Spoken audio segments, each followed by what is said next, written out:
Hello and welcome to another interview with Just in Time Worlds. With me today is Ivan Duch, who makes music and has his own YouTube channel, links down below. Ivan, don't you want to introduce us and tell us how you got into this? All right. First, thank you for having me. And the way I got into it, I believe, first, I always loved fantasy as a genre. From a very early age, I believe, I started reading. I like reading a lot. So I think that was my favorite genre from the beginning. And the other love I had from a very early age was music. I got into music. I believe probably my first experience with the music instrument was the piano. There was a piano in my grandmother's house, and when I was 4, I believe there's some pictures of me playing that. Of course, I didn't play at all, but just messing with the keys. So that was probably my first experience, and from there, when I was around 12 years old, yeah. Actually, before that, I was in a choir in the school, and when I was 9 years old, I started taking piano lessons. I never was a good piano player, not even 2 days. My main instrument became the guitar, which I started playing when I was 12, and then during all my teen years, I played the guitar. And when I finished school, I wanted to be a musician, but I made some attempts and and couldn't make enough money to survive pretty much. So it was a thing that went in and on for a couple of years where I had to work on something else. I also worked as a teacher, a music teacher for a while. And then finally, I came up with the idea of writing fantasy music, merging everything together, and here I am. Okay. So how does your creative process work? I mean, you need a lot of discipline to sit down. Well, you know it because you're a writer yourself. So you need to find motivation to sit down every day. And one of the things I do to find motivation is change my creative process every now and then. Okay. Right now, I'm writing on paper first. For a while I didn't, but I find it very. First, it's more of. It connects better with my inner ear, with my mind. I think it's more direct, and you avoid all the distractions the computer comes with. I mean, the computer is a great tool, but it's full of distractions, at least for me. I mean, it's very easy to be producing a song on the computer and then receive a message and you are over Discord in just a second, and then you get just distracted. So nowadays I'm trying to use the computer just for producing the song, which would mean that I have it on paper, I take it to the computer by playing it or just programming the song, and try to keep my time that way. But I find paper it's a great tool. I mean, I think we are losing paper in most workflows, and it has a lot to offer as well. But yeah, that's my creative process. Sometimes the other part of it would be where my inspiration comes from, and I guess it's mostly books and media I consume and that sort of stuff. So you do quite a lot of collaboration work with modules and map makers and so on. How does that collaborative process work?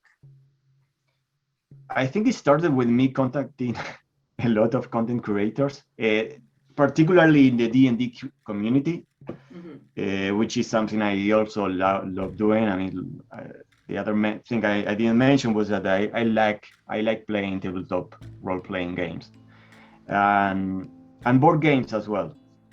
But at some point, writing fantasy music, I realized it would be. I mean, collaborations are always great. I mean, that's another thing that motivates me. I mean, it's just collaborating with another artist and being inspired by their ideas. So I started contacting people, not particularly map creators. I contact every sort of artist within the community, but map creators are probably the most collaborative ones. They are used to collaborate on the D&D community. So I found a lot of them. There's also a lot of them. That's the other factor. So pretty much they send a map, or we decide on a theme together, an idea for the map and the song, and sometimes there are pictures, illustrations they have for the inspiration, and we share that and we use that for the song and the map.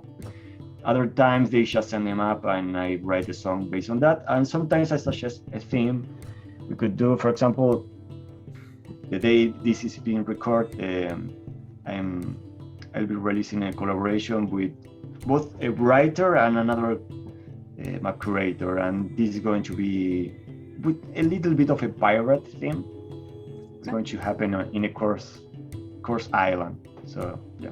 So how do you choose which instruments you should use? I mean, do things enter into it? Like, do you think, well, this instrument wouldn't have been available during this time period? Do you ever do that kind of like thinking? Yeah, for example, I wrote 2 albums of Viking music. One was for a commission and one was for myself. And for example, there's this particular thing with the Viking period. It has to do that with the fact that we don't know exactly what instruments were being played, and we don't know the exact music style. So Viking music today as a genre, first it's very all over the place. I mean, you have very electronic music inside that. I mean, electronic music always with some folk elements, but it's very electronic in its approach and composition. And then you have more folk music like the one from Wardruna and Einar Selvik. But even then, you have a lot of electronic instruments and so on. So in that particular genre, it's evident that you are not limiting yourself to the historic instruments, and that's exactly what I didn't do. I mean, I didn't limit myself to that, but I try to get that folk vibe. Then you have other styles like, I don't know, tavern music, Renaissance music, and so on, and there are very historic recollection of those periods, and in those cases I try to be historic, but I don't go mad about it. I mean, I don't go crazy about it. I mean, I still think it's not possible to know exactly what was being played and the way it was played, so I don't go crazy about it. But then the instrument selection, beside the fact that they could or not be historic, has to do with the mood I want to generate. I mean, every instrument is very different and has a very particular voice, and that particular voice gives you some ideas or put ourselves into a specific mode or setting or mindset. So that's the way I normally pick the instruments. Let's say that I use the orchestra a lot as well. So that's a very, and most of my songs include orchestra in some way or another. And do you ever world build to include certain kinds of music? Like, do you form the other part of the equation where you're providing a world as well as the pieces of music that go with it? What do you mean exactly? So, for example, if I were to come to you and say, tell me what kind of music do you think would exist in a world like this? You know, or what kind of magic you could engender by this kind of music? Like, do you ever do it that way around? Yeah, actually, yes. I'm currently working on a big commission. It's a soundtrack. It's actually, in the end, it's going to be like 70 or 80 minutes of music. This particular client already has a world created for them, and the first thing I did was get into World Anvil, because they had a wiki in World Anvil, and I check out the whole world and the places, and I try to imagine what sort of instruments would be available. Of course, I still use synths and the orchestra as sort of main layer. I mean, it's the main thing, but then you add those little elements which are related somehow to the world, or I try to make them related to the world. So yeah, the answer is yes. I try to imagine what's present in that world, and when I'm writing a theme, for instance, if it's very specific race or something like that, I'm going to try to find a voice within an instrument that is related to that particular thing. For example, Howard Shore, I think did that very well in the Lord of the Ring soundtrack. I mean, he picked some instruments which were very specific to specific races. For example, the taikos, which are those big Japanese drums. He related to the orcs, and I mean, it has that big tribal army vibe. And then the tin whistle and bodhran, which is a drum as well, he related to the Shire and that sort of thing. But still, the orchestra was the main protagonist on the soundtrack. You were one of the beta readers on my book, and as part of that, you produced some music for me, which I really appreciate. How did the story kind of guide you into that? What about the story attracted you to it? You mean what parts of the story attracted me to write the song what's for part it? of the story? What part of the story inspired you to do music there? What I went for was a mix of, I think it's rock, because I did never check the pronunciation with you first, but I think it's rockile. How do you pronounce the Rockile, yeah. Okay, rockile. And Luis, those were my main inspiration. Of course, Luis being, I don't know if I can. It should be probably spoiler free. Yeah, I really like the character. I don't know how much can I say about him. Go for it. If need be, I'll edit out spoilers. Okay, perfect. The way he was constantly changing, and you had a lot of characters from just one character. I mean, that was very interesting and quite fresh. That is quite inspiring musically, because you could play with that idea of a character who is always changing, and he's sort of like an actor, and he has several characters surrounding him. And the way he just behaves socially and goes from one hat to another, that's very interesting. And then I love, I mean, the whole North idea. I mean, the character is very stoic in a way. I mean, he's always playing character, but he has this certain emotional distance when that starts falling off, when you realize that what he's doing is affecting him, which is another interesting thing. And the stuff that happens is also striking. So, I mean, that whole path, and he finally arriving home, which I think I told you, is like an inverse hero journey, where he starts in the middle of the adventure, and he finds it, and in the end he arrives home. That's very interesting as well. So that sensation of arriving home, and the home being the North, and the North being a huge thing within him, and even the name he has, which is the North Wind, which is the name I picked for the song. So yeah, I mean, it's what I was mentioning before, fantasy, not always, because there are good books and bad books, but this was, I really like the book, and it's very inspiring, because you get a lot of ideas, new things, and there are many elements which I could have picked for the music, but yeah, I went for it. But there are many interesting world building aspects to the novel. Thank you. You're welcome. If you were to give world builders some advice on including music in their worlds, like in their writing, what advice would that be? I think, yeah, I think it's first, it would be related to the culture. I mean, you have to define the culture surrounding the music. Like every world building, I think is going to take a lot of elements from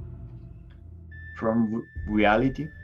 So most of the time, cultures are related to real world cultures. I mean, you have some Middle East flavor, Asian flavor, Western flavor. I mean, there are you have a lot of that. So first you could figure out that, and of course you have fantasy, and then you have sci-fi, for instance.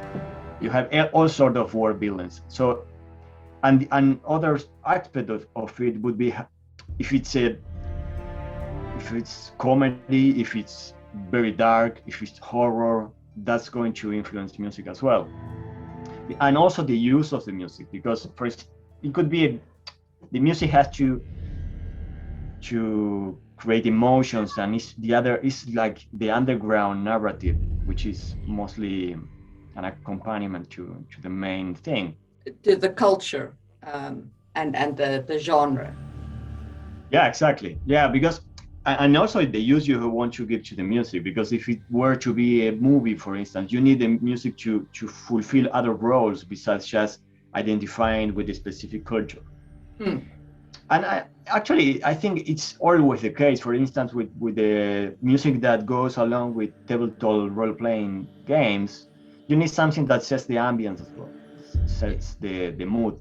So that's another role the music will have. And of course and then you could pick up instruments. In I think a good example or good reference for something like this would be Hollywood and or just movie in general.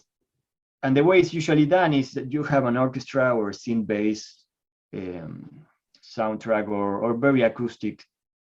You could be even a band, but normally you pick certain instruments, and sometimes you try to go for originality. For instance, there are many instruments that have been added to the orchestra, particularly in Hollywood productions, which are not traditionally from the orchestra, like the taiko or even the tin whistle for the Lord of the Ring soundtrack.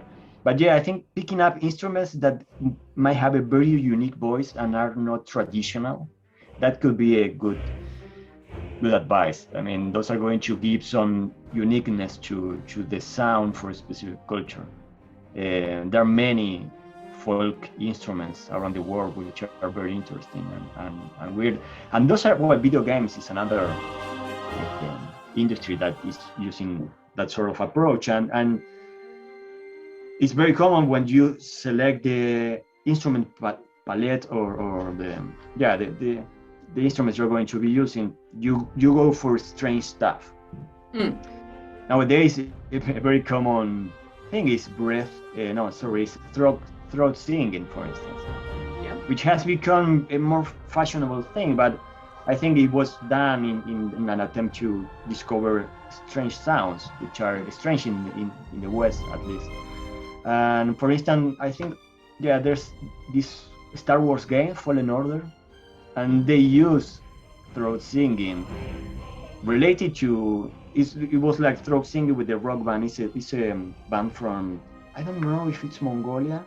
I'm not sure. I think it's Mongolia. I think that's where throat singing comes from originally. Yeah. That throat singing, yes, but I'm not sure if that band is from Mongolia. Oh, the right. They use for the band they use for that game. But it has this strange sound because it's rock plus throat singing, and well, they decided it would go well with the sci-fi game set in the middle of space. So, and Sean Williams did something similar for the music in the canteen, in the Star Wars canteen, where they have this jazz with sort of a calypso vibe to it, like hand drums, but they still have a clarinet and traditional instruments plus those weird timbres or sounds.